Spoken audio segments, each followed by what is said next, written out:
Këtu nuk është në pyetje se cili jep këto premtime, këtu është pyetje se kush mundet me realizu. Aleanca është ka vjen me një model komplet të ri dhe alternativë qeverisëse. Të gjitha ato që u thonë sa i përket segmenteve të autoudhëve në Kosovë, ju e dini se Ramush Haradinaj ka qenë ai që i ka prinjë gjitha këtyre projekteve dhe padyshim se ne do të investojmë dhe do të përfundojmë punimet të cilat janë nisë më përpara siç autostrada e Gjilonit.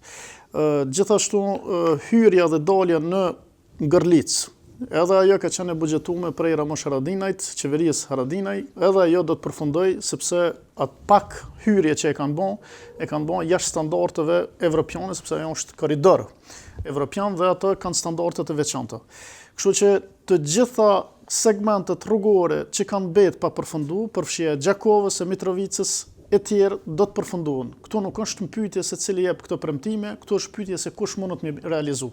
Dhe ata që sot mundin me realizu, janë ata që i kanë nisë ato punë, edhe jemi të besimit plot që Ardian Xhini, i cili është i përmend si njeri i punëve të kryera, ai do t'i realizoj dhe ka mundësinë me realizu. Kështu që aleanca zotohet sot dhe menjëherë për këto investime. Gjithashtu duhet të përmend një segment të cilin e kanë bërë me pompozitet këtë ditëve të fundit, po është zotim i 2022-s, mi po videot kam e publiku, kur Ramush Haradinaj zotohet për hekurudhën Prizren Gjilan, Kamenicë. Kështu që ajo është zotimi yni, është projekti yni, i cili është rimar prej këtyre dhe ka qenë teknikisht i paraparë se si do të bëhen ato investime. Shumica investimeve që do të bëhen me publiko-privat.